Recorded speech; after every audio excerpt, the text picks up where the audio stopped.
네, 오늘은 종려주일입니다. 종려주일이 무슨 의미냐면 예수님께서 십자가에 못 박혀 돌아가시기 위해서 예루살렘에 이제 입성을 하십니다. 이렇게 입성할 때 예수님의 모습이 마치 개선 장군이 개선하는 그 왕이 돌아오는 그 모습처럼 이 예루살렘 거민들이 본 거죠. 그래서 군중들이 환영을 하는데 그냥 만세 환영한 것이 아니라 그들이 이제 의나 아름다움이나 뭐 승리를 상징하는 감람나무, 다시 말하면 대추야자. 여러분들이 가끔가다 중동에서 오신 분들 선물을 받으면 대추야자라는 거 있잖아요. 그 설탕이나 꿀 같은데 절인 거 먹으면 너무너무 단 거. 그것에 잎사귀를 들고 흔들었습니다. 그래서 그것이 기념이 돼서 무슨 주일이다? 아, 예루살렘이 입성하시는 그 주일을 종려주일이다 라고 이제 부르기 시작을 했죠. 이렇게 부른 것만이 아니라 다른 이름이 있습니다. 그게 뭐냐면 호산나 주일이라고 부릅니다. 이제 말 그대로 사람들이 종려나무 가지를 들면서 아름다움 그리고 승리를 상징하는 그걸 흔들면서 뭐라고 불렀다?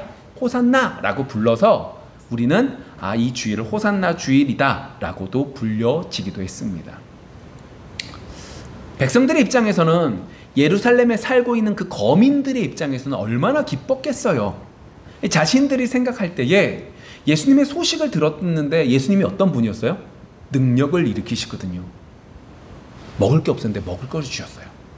아픈 사람들을 고쳐주셨어요. 죽은 자를 살리셨대요. 때때로 무리를 걸었다는 소문도 있어요. 이 소문을 딱 듣고 그들은 생각했죠. 우리가 이렇게 괴로움을 당하고 있는데 이 괴로움을 누가? 이 예수님께서 고쳐주실 거야. 해결하실 거야. 해방해 주실 거야. 라는 생각을 하게 되었을 거예요. 그러니까 얼마나 기뻐서 그렇게 소리를 높이면서 이렇게 잎사귀를 들고 이렇게 했겠어요. 그런데 이러한 백성들의 모습과 반대로 예수님은 어떠셨을까요? 마음이 어떠셨을까요? 분명히 이 사람들이 지금 이렇게 나를 환영하고 있지만 몇 날이 못 돼요. 어떻게 해요? 나를 죽이려고 할 겁니다. 왜요? 그들이 생각하는 것과 예수님이 오신 모습이 전혀 다르거든요. 예수님이 이렇게 예루살렘에 입성하셔서 가장 먼저 한 게 뭐예요? 그 시대에 있는 종교 지도자들의 방침을 완전히 선회했어요. 동전을 바꾸고 재물에 대한 것들을 바꾸는 그 모든 것들을 뒤엎으셨죠. 기존에 있는 법칙들을 완전히 깡그리 무시한 거예요. 그들의 생각과 전혀 다른 모습으로 예수님이 나타나기 시작했고 그것이 몇 날이 못 되어 선동당해서 사람들이 어떻게 해요? 가차없이 예수님을 죽이자고 얘기하기 시작을 하는 거죠. 그걸 예수님은 알고 계세요.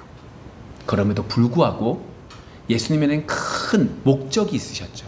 이렇게 예루살렘에 들어가는 목적 뭐예요? 십자가에 못 박혀 돌아가시는 것. 말도 안 되는 우리의 이성적인 판단으로 생각해보면 도저히 불가능하고 끝인 그 일들을 위하여 그것을 통하여 우리의 모든 죄를 감당하시기 위하여 예수님은 묵묵하게 이 모든 것들을 한 걸음 한 걸음 밟아가며 가시겠죠. 우리라면 어떠실까요? 몇 날이 못 돼요. 저 사람들의 입술에서 나를 높이는 이 입술이 바뀌어 나를 죽이라고 하는 얘기를 알고 있잖아요. 얼마나 그 사람들의 모습들이 속되게 역겹겠어요. 그런데 예수님은 그 모든 것들을 감당하시면서 그 일들을 밟아가셨죠. 이것들을 보면 우리에게 있어서 믿음이라고 하는 것이 얼마나 부질없는 것인가라는 걸 생각하게 됩니다. 무슨 의미냐? 이 믿음이라는 것이 나를 바탕으로 대고 내가 생각하는 그 모든 것들이 기준이 돼버리면 우리도 이 사람들의 모습들처럼 한순간에 이랬다가 저랬다가 바뀌어질 수 있는 거죠. 물질을 주실 때는 하나님을 찬양하지만 물질을 뺏어가실 때는 하나님 앞에 원망하는 우리의 모습. 이 사람들의 모습과 별반 다르지 않는 모습들이죠. 그런 면에서 우리는 지난주 말씀 베드로가 무리를 걸은 건 베드로의 믿음 때문이 아니었죠. 뭐 때문이었죠?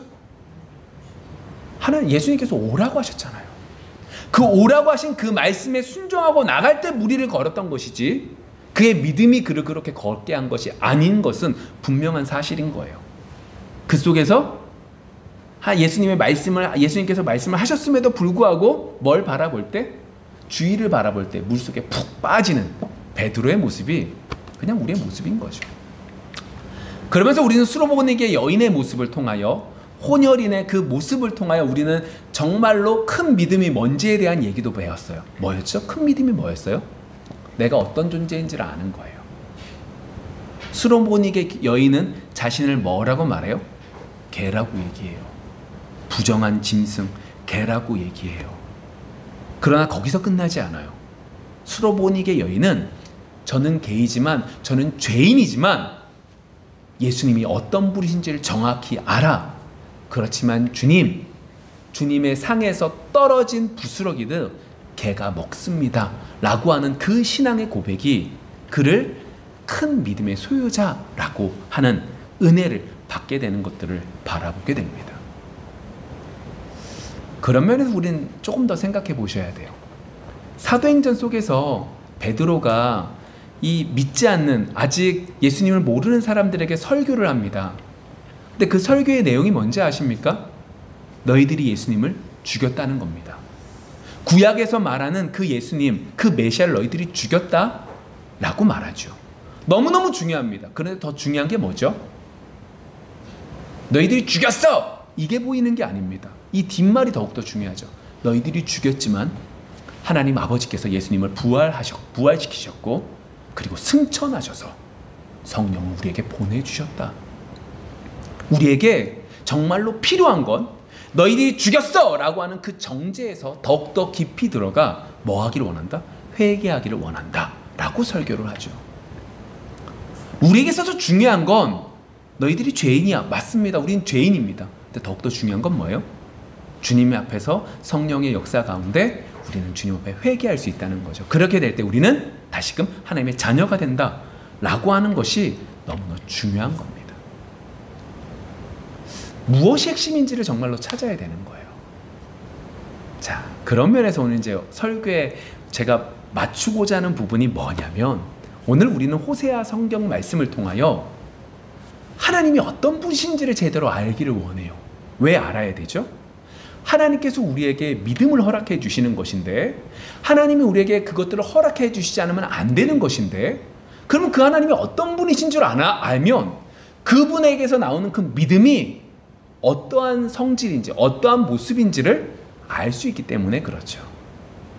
그리고 그 하나님께서 어떤 분이신지, 그리고 그 하나님께서 나오는 그 믿음이 어떤 것인지 우리에게 오면 우리의 모습은 어떻게 바뀌는지를 알아갈 수 있기 때문에 오늘 우리는 호세아서 말씀을 통해서 살펴보기를 원합니다. 여호와 하나님께서 호세아에게 명령을 하십니다. 어떤 명령을 하냐면 음란한 여인 고멜과 결혼을 하라는 거예요. 호세아는 음란한 여인 고멜과 그 사회적인 면에서 결혼하면 안 됩니다. 근데 그럼에도 불구하고 그 여인과 결혼하라고 하나님께서 명령하셨고, 호세아는 여호와 하나님의 명령을 듣고 순종합니다. 그래서 그 고멜이라는 여인과 결혼을 하죠. 이렇게 결혼하면 참 좋게 끝났으면 좋겠는데, 이 고멜이라는 여인이 자신의 그 모습을 잊어버리고 자신의 모습을 예전 모습으로 돌아가려고 해서 결국 다른 남자를 쫓아서 도망을 갑니다. 하나님, 제가 하나님 말씀에 순종했습니다. 그런데 이 여인이 나를 떠나갔습니다. 그러니까 하나님 이제 저 안 해도 되죠? 라고 말할 수 있으면 좋겠는데, 하나님께서 또 다른 명령을 내리지. 뭐라고 명령하시죠? 데리고 오라는 겁니다. 데리고 오라는 거죠. 이해가 되지 않습니다. 그쵸? 사사기서에서 나오는 레위인의 첩이 도망치고 갔을 때 그냥 버려두고 오면 됐습니다. 그냥 갔으면 그냥 끝냈으면 됐습니다. 근데 그 레위인이 어떻게 해요? 그 여인 첩을 데리러 갑니다. 거기서 또 다른 문제가 생기죠. 하나님의 은혜로 끊을 수 있는 기회를 주셨는데 하나님 지금 뭐라고 하시는 거예요? 그 끊을 수 있는 기회를 다시금 돌려서 데리고 오라는 거죠. 이해되지 않습니다. 그러면서 하나님은 말씀하시죠. 이것이 단순하게 너의 가정을 망가뜨리기 위한 것이 아니라는 거예요.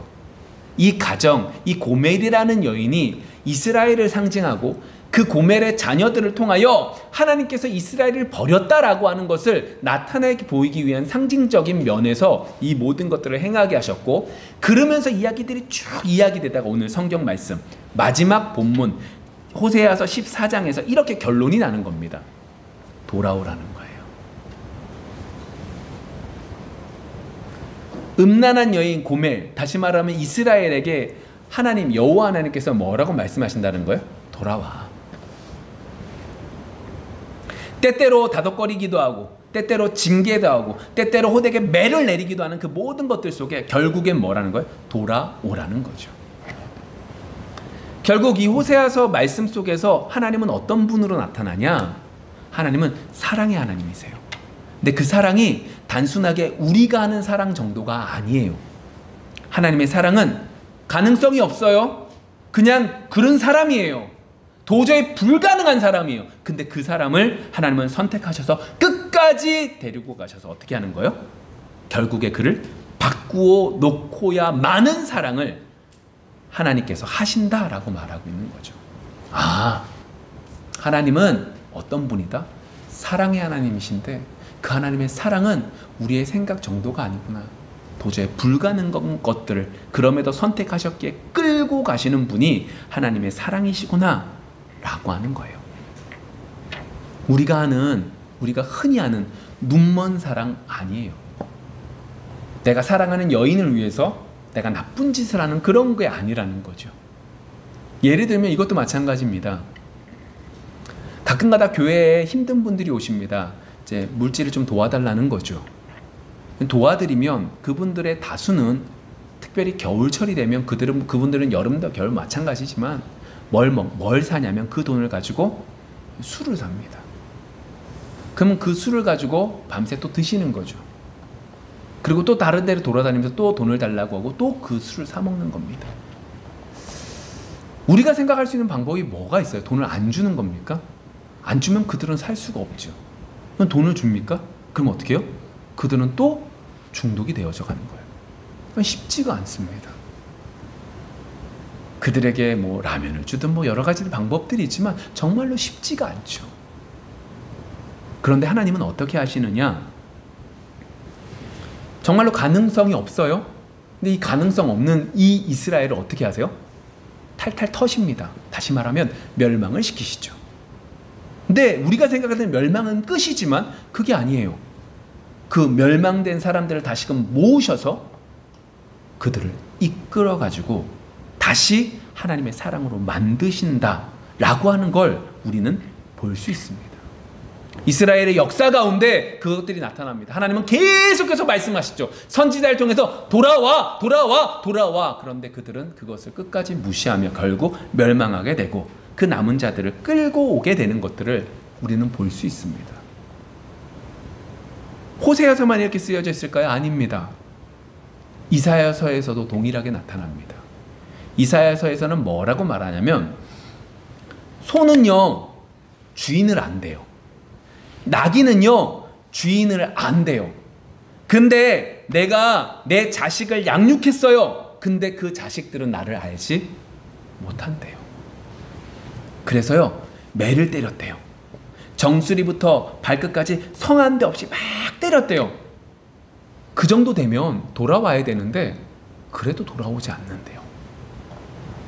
그래서 내가 이스라엘을 이 성읍을 완전히 불타게 해서 이방인들에게 파괴되게 만들었다 라고 말씀하세요. 근데 여기서 끝나지 않습니다. 그런데 하나님은 어떻게 하시냐? 그런데 내가 이 성읍을 파괴시켰지만 조금은 남겨뒀다. 이거 너희들이 볼 땐 그냥 그 적군이 힘이 없어서 남겨둔 거 아니야. 내가 은혜를 베풀어 줬기 때문에 남겨둔 거야. 만일 내가 이것까지 없애려고 하면 소돔과 고모라가 무너지는 것처럼 내가 너희들을 무너뜨릴 수 있었는데 이걸 남겨뒀어 라고 말씀하고 계시죠. 하나님은 하나님의 사랑을 계속해서 말씀하고 계세요. 근데 이쯤 되면 우리에게서 궁금한 것이 하나 있습니다. 자꾸 들으라고 하잖아요. 근데 왜 안 듣죠? 좀 바꿔볼까요? 여러분 말씀을 듣고 싶지만 안 들립니다. 왜 안 들립니까? 아니 하나님 말씀을 듣고 싶어요. 계속 들으라고 하는데 왜 이스라엘 백성들은 듣지도 않고 왜 이런 거죠? 그 이유는 우리에게 있어서 들을 귀가 없기 때문이죠. 막혀 있기 때문입니다. 보는 눈이 어떻게 해요? 감겨 있기 때문인 거예요. 하나님이 보내신 선지자들 돌로 쳐 죽이기는 해요. 근데 그 말씀대로 돌아오지 않습니다. 심지어 마지막 왕이에요. 마지막 적군 앞에서 하나님의 선지자의 말씀대로 그 모든 것들이 이루어졌음에도 불구하고 그 말에 순종하지 않아요. 왜요? 귀는 있지만 듣지 못하고 눈은 있지만 보지 못하게 되기 때문이죠. 근데 여러분 보세요. 조금 이제 힘든 얘기를 해볼게요. 근데 돌아온 사람이 있어요, 없어요? 있어요. 지금 이야기상으로는 지금 말씀을 전해드리는 이 말씀상으로는 그렇잖아요. 하나님의 말씀을 우리는 들을 수 없다는 거예요. 하나님은 계속해서 말씀하시지만 우리는 듣지 못한다는 거죠. 그런데 중요한 건 듣지 못하는 게 우리인데 듣는 사람이 있다는 거예요. 어떻게 이럴 수 있는 거죠? 아니 듣지 못하는 게 당연한 결과인데, 죄로 인한 결과인데, 이게 모든 사람들이 다 듣지 못하는 것이 당연한데 그 가운데 듣는 사람이 있다는 거예요. 왜 그렇죠? 들을 수 있는 귀를, 막혀있는 귀를 하나님께서 어떻게 해요? 고쳐 주셨기 때문이죠. 그런 면에서 하나님의 신비가 있습니다. 그게 뭐냐? 돌아오라고 말씀을 듣고 주께로 돌아오는 자들은 그 말씀을 들었기 때문에 돌아오는 것이 아니라 우리 속에 성령이 역사하셨기 때문에 그 결과로 어떻게 해요? 고침받았기 때문에 그 말씀이 들리게 되는 것이고 그 말씀에 반응이 보여진다는 거죠. 여러분 이해가 안 되지만 여기가 참 하나님의 신비가 들어있습니다. 그게 뭐냐? 여호와 하나님은 지금까지 했던 말씀은 이겁니다. 여호와 하나님은 사랑이십니다. 그 사랑이 얼마나 대단해요? 돌아올 수 없는 사람들을 돌아오게 하신 거예요. 그것도 어떻게 해요? 어려운 일들을 통해서 죽었다라고 생각했는데 그 죽었다라고 하는 곳 속에서 끄집어내셔서 돌아오게 하시는 거죠. 그리고 어떻게 해요? 오늘 이것들 속에서, 그렇다면 이것들 속에서, 오늘 이 말씀 속에서 여러분들 속에 이 말씀을 듣고 뜨거운 마음들이 생기세요? 그러면 이건 누가 주신 거예요? 하나님께서 주신 거예요. 내가 이 말씀에 귀를 잘 기울여서 내가 집중해서 이걸 선택했어가 아니라 하나님의 은혜 가운데 이 말씀이 뭐 하는 거예요? 들려지게 되는 거고 믿어지게 되는 거라는 거예요. 이게 신비예요. 믿으려고 노력해서 믿어지는 게 아니라 믿어지기 때문에 믿을 수밖에 없게 되는 거죠.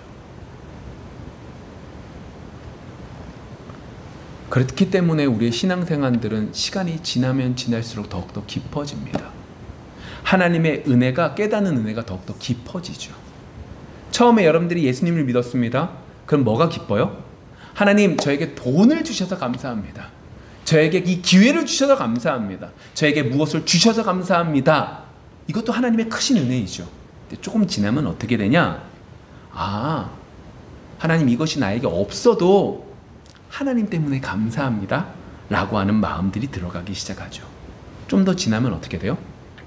아, 나는 그것조차도 받을 수 있는 존재가 아니었는데 그럼에도 불구하고 내가 죄인임에도 불구하고 이것들을 깨닫게 해주신 거구나. 이것 자체가 하나님의 은혜 때문이구나 라고 하는 것들이 느껴지게 됩니다. 깊어지면 깊어질수록 영안이 열리고 말씀의 능력이 여러 가지에 있어서 능력이 나타난다 라고 하는 것이 중요한 것이 아니라 내가 나된, 정말로 내가 어떠한 사람인 줄 제대로 알아 내가 할 수 있는 것이 아무것도 없음을 아는 것이 뭐예요? 하나님의 은혜를 알아가는 크신 은혜가 되는 거죠. 많은 은혜를 받으셨습니까? 많은 은혜를 받았으면 내가 할 수 없음을 깨닫는 자가 정말로 큰 은혜를 받은 자의 모습이라는 거예요. 자, 다시금 돌아가 볼게요. 오늘 본문 속에서 이렇게 말합니다. 4절 볼게요. 자, 하나님의 사랑, 저기 이제 주께로 돌아오는 자들이 고침을 받았기 때문에 돌아오는 것에 대한 얘기를 다시 한번 해볼게요. 4절, 내가 그들의 반역을 고치고 기쁘게 그들을 사랑하리니 나의 진노가 그에게서 떠났음이니라. 자, 뭐라고 얘기하냐면 이렇게 말합니다. 반역을 고치고 기쁘게 그들을 사랑했다라고 말하는 거죠. 왜 반역을 고치고 그리고 그들을 사랑했냐? 하나님의 진노가 우리에게서 떠났기 때문입니다 라고 말하고 있는 거죠. 여러분, 이제 우리가 돌아갈 수 있다는 겁니다. 뭐 때문에요? 사랑의 하나님께서 하나님의 진노 받을 수밖에 없는 우리들을 어떻게 해요? 그 하나님의 진노를 하나님께서 누그러뜨리셨기 때문에 우리가 하나님께로 돌아갈 수 있습니다 라고 말하고 있는 거예요. 자, 1절의 말씀 이렇게 됩니다. 자, 이스라엘아, 내 하나님 여호와께로 돌아오라. 내가 불의함으로 말미암아 엎드려 졌느니라. 우리가 하나님의 진노를 받게 된 원인이 어디서부터 나오냐? 우리 속에 뭐가 있다는 거예요? 불의함이 있다는 거예요. 우리 속에 불의함이 있기 때문에 뭐가 되는 거예요? 우리는 하나님 앞에 나아갈 수 없는데 하나님은 어떻게 하신 거예요?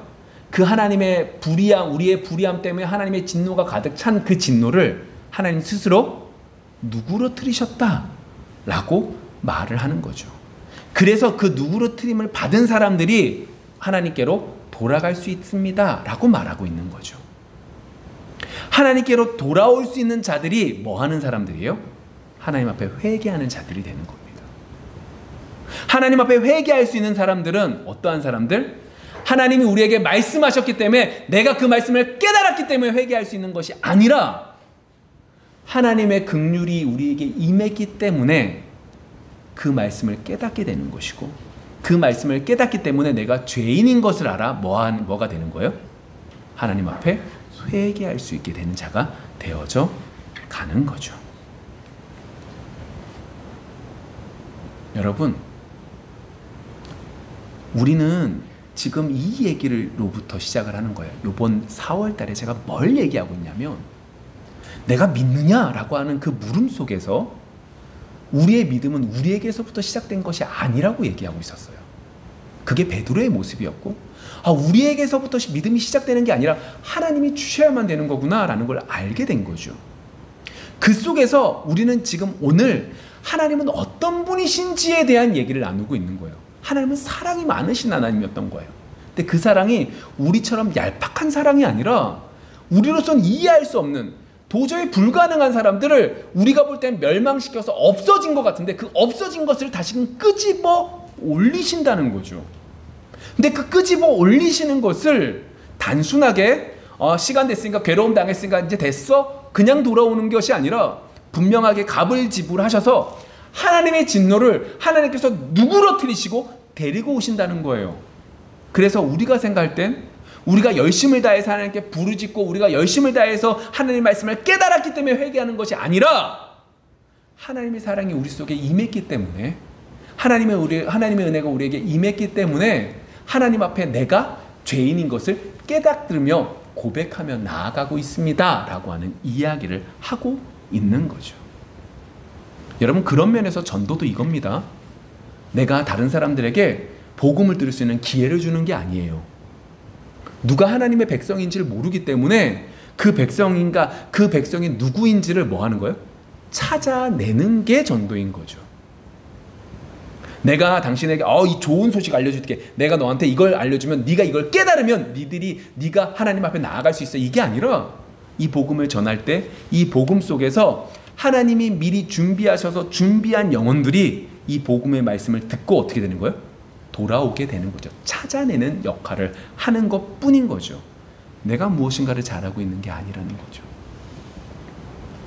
여러분, 그런 면에서 우리는 지금 어떠한 자들인 거예요? 하나님의 사랑을 받은 사람들인 거예요. 여러분, 오늘 주일날 교회에 오실 때 어떤 마음으로 오셨습니까? 어떤 사람은 마음이 괴로운 마음으로 오실 수도 있고, 어떤 사람은 불편한 마음, 어떤 사람들은 큰 짐들이 많을 수 있습니다. 그러면 이제 교회에 딱 나오면 어떤 생각이 드냐면, 내가 지난주 한 주 동안 하나님에 대한 생각 한 번도 안 하고 살았는데 라고 하는 정죄의 모습, 여러 가지 모습들이 있죠. 근데 그때마다 저희들이 교회에서 뭐라고 하나님 말씀을 선포하냐면 그렇게 말하잖아요. 우리가 있는 모습 그대로 하나님께 나아가면 된다고. 하나님이 정말로 찾으시는 모습이 바로 이겁니다. 왜요? 우리에게서 그 모든 것들을 찾을 수 없는 존재거든요. 우리로는 믿음이라는 것을 얻어내고 붙잡고 나아갈 수 없는 존재이기 때문에 어떻게 해요? 우리가 할 수 있는 것은 있는 모습 그대로 하나님께 내어놓기를 원하시는 거예요. 그게 하나님이 우리에게 원하시는 전부인 거죠. 왜요? 하나님께서 하나님의 진노를 하나님께서 누구로 들이시거든요. 누구를 통해서? 예수 그리스도를 통하여. 이번 주 고난주간이 지나고 부활주일을 맞이하여 그 십자가에 못 박혀 돌아가시는 그 예수님으로 인하여 그 모든 것들을 대신 짊어지시기에 하나님의 진노가 누구로 끝이 되는 것이고, 그 은혜 속에서 우리가 하나님 앞에 나아갈 수 있는 거죠. 그러한 자들의 특징이 있습니다. 그것이 2절 3절이죠. 볼게요. 자, 2절. 너는 말씀을 가지고 여호와께로 돌아와서 아뢰기를 모든 불의를 제거하시고 선한 바를 받으소서. 우리가 숫송아지를 대신하여 입술의 열매를 주께 드리리이다. 자, 제가 지금 말씀드린 건 이거예요. 하나님의 은혜로 구원받은 우리들의 모습 속에 나타나야 될 특징이 있다는 거예요. 첫 번째가 뭐예요? 죄를 인정하고 주님을 찬양하는 거죠. 오늘 2절에서 이렇게 말을 합니다. 모든 불의를 제하시고 선한 바를 받으소서. 이 말이에요. 내가 불의한 걸 내가 알았어요. 내가 불의한 걸, 내가 죄인인 것을 깨달았고 인정했어요. 그리고 어떻게 해요? 제어해 달라고 하나님 앞에 선한 바를 받으소서 했다는 거예요. 이 선한 바가 뭐냐? 회개하는 거죠. 하나님 앞에 우리의 마음속 그대로 하나님께 아뢰는 거예요. 제가 조금 전에 말씀드린 것처럼 있는 모습 그대로 하나님께 아뢰는 거예요. 그게 누구예요? 하나님의 백성으로서 나타나는 모습이라는 거죠. 여러분, 뒤돌아보셔야 돼요.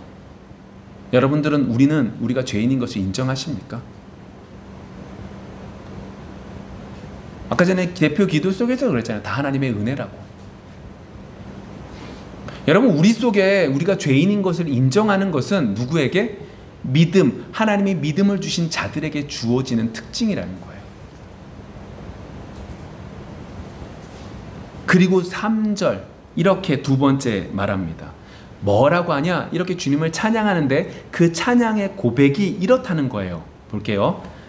우리가 아수르의 구원을 의지하지 아니하며 말을 타지 아니하며 다시는 우리의 손으로 만든 것을 향하여 너희는 우리의 신이라 하지 아니하오리니 이는 고아가 주로 말미암아 긍휼을 얻었음이니이다 할지니라.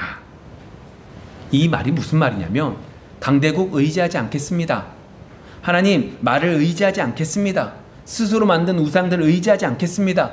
우리가 고아의 심정으로 아무도 없다는 생각 속에서 오직 하나님의 긍휼만을 구하면서 가겠습니다. 그러면서 돌아오겠습니다. 라고 고백하고 있는 거죠. 이게 누구의 고백이다? 믿는 자들의 고백이라고요. 자, 저 좀 봐주세요. 믿음이라는 것은 절대적으로 하나님이 우리에게 주시는 겁니다. 그 믿음이 있는 자들에게는 내가 죄인인 것을 깨달을 수 있는 축복이 주어지죠. 아니, 이게 내가 알고 싶어서 내가 알려고 탐구해서 얻어지는 것이 아니라 이게 우리의 마음속에 새겨지게 되는 겁니다. 내가 잘난 줄 알았습니다. 내가 열심을 다했는 줄 알았습니다. 내가 교회에 최선을 다한 줄 알았습니다. 근데 아니었습니다. 이 모든 건 나를 위해서 내가 덕보이기 위해서 한 것밖에 없었습니다. 이것들을 깨닫고 나아가는 자들이 바른 신앙인들의 모습이라는 거죠. 그래서 우리의 입술의 고백은 하나님, 저는 우상이 필요 없습니다. 저는 우상 앞에 모든 것들이 제가 죄인입니다. 오직 주님 앞에 긍휼을 구하면서 한 걸음 한 걸음 고아처럼 나아갈 수밖에 없습니다 라고 고백하는 것이 우리의 모습이라는 거죠. 그런데 우리의 모습 잘 뒤돌아보십시오. 강대국이 되고 싶지 않습니까? 풍부한 것들이 넘치길 원하지 않습니까? 건강하게 사는 것이 전부이지 않습니까? 여러분, 이번 한 주 우리의 모습들을 뒤돌아보셔야 됩니다. 정말로 하나님 앞에 우리가 바른 신앙인인지 뒤돌아보셔야 됩니다.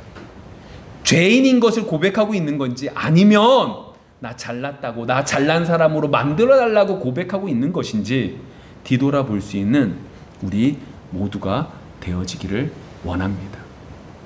그러면서 나오는 말씀들이, 오늘 4절 말씀 볼게요. 본문 4절 말씀입니다. 본문 4절. 내가 그들의 반역을 고치고 기쁘게 그들을 사랑하리니 나의 진노가 그에게서 떠났음이니라. 내가 이스라엘에게 이슬과 같으리니 그가 백합화같이 피겠고 레바논 백항목같이 뿌리가 박힐 것이라. 그의 가지는 퍼지며 그의 아름다움은 감람나무와 같고 그의 향기는 레바논 백항목 같으리니 그 그늘 아래에 거주하는 자가 돌아올지라. 그들은 곡식같이 풍성할 것이며 포도나무같이 꽃이 필 것이며 그 향기는 레바논의 포도주 같을 것이라. 에브라임의 말이 내가 다시 우상과 무슨 상관이 있으리요 할지라. 내가 그를 돌아보아 대답하기를 나는 푸른 잣나무 같으니 내가 나로 말미암아 열매를 얻으리라 하리라. 오늘 이 말씀이 뭐냐면, 하나님께서 호세아서 14장 속에서 이 말을 합니다. 돌아오라는 거예요. 근데 못 돌아오잖아요. 어떤 사람은 하나님의 은혜가 있는 사람들만 돌아오는 거예요. 근데 하나님의 은혜 가운데 돌아오는 우리 성도들에게 주어지는 축복들이 이렇다는 거죠. 우리 속에 있는 폐역을 고쳐주세요. 그리고 그것들이 다 벗겨진 사람들은 어떻게 해요? 백항목같이 피겠고 백항목같이 뿌리를 박을 거라는 거예요. 그의 가지는 감람나무, 올리브같이 좋은 열매들을 맺게 될 거라는 거죠. 레바논의 향기, 다시 말하면 백항목의 그 향기로운 그 향기가 우리 속에 넘치게 될 거라는 거예요. 누구에게? 하나님의 은혜가 있는 자들에게. 그리고 이것을 9절 말씀 이렇게 말합니다. 누가 지혜가 있어 이런 일을 깨달으며 누가 총명이 있어 이런 일을 알겠느냐. 여호와의 도는 정직하니 의인은 그 길로 다니거니와 그러나 죄인은 그 길에 걸려 넘어지리라. 누가 이런 일을 알겠냐는 거예요. 누가 알아요? 하나님의 은혜를 받은 자만이 알죠. 하나님의 은혜를 받은 자만이 이 은혜를 아는 거예요. 말씀을 좀 정리해 볼게요. 오늘 좀 어렵지만 정리해 볼게요. 오늘 호세아서에서 우리는 하나님이 어떤 분이신지를 알게 됐어요. 어떤 분이에요? 하나님은 사랑이세요. 어떤 사랑이에요? 이룰 수 없는 불가능한 자를 끄집어내서 심지어 멸망까지 시켜서 탈탈 터셔서 그들이 돌아올 때 하나님의 은혜인 것을 알고 정말로 하나님을 찬양하는 자로 돌아오게 만들 만큼 사랑의 하나님이신 거죠. 여러분, 우리는 그 사랑을 받아서 우리 지금 이 자리에 있는 거예요. 그래서 우리의 생각 속에 고쳐야 될 것이 있어요. 내가 열심을 다해서 하나님을 믿으면 하나님의 크신 뜻을 깨닫겠다? 아니에요. 하나님의 은혜를 베풀어 주셨기에 우리는 지금 이 자리에 있는 거죠. 그렇기 때문에 우리는 뒤돌아보셔야 돼요. 어떤 걸요? 내가 죄인인 것을 깨닫고 있느냐? 깨닫지 못하느냐? 여러분들이 지금 이 자리에 있어요? 여러분들은 뭐로 이 자리에 있을 수 있는 거예요? 하나님의 은혜로 있는 거죠. 지금 예배 드리는 이 시간 속에서도 우리는 죄인의 모습으로 가득한 것이 우리인 것을 고백하는 거죠. 여러분, 신앙생활 속에 믿음이라는 것은 시간이 지나면 지날수록 우리의 삶 전부가 다 하나님의 은혜인 것을 고백하는 것이 신앙생활이에요.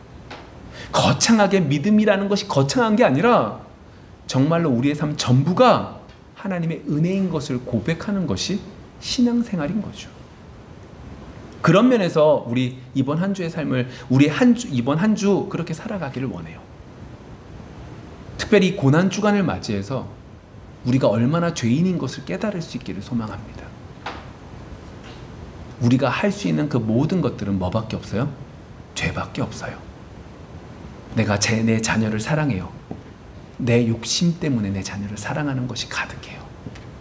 내가 다른 무엇인가를 해요. 그 무엇인가를 통해 내 이름을 드러내기 위해서 하는 것뿐밖에 없어요. 이것은 누구를 통해서? 하나님의 은혜를 통해서 깨달을 수밖에 없는 거죠.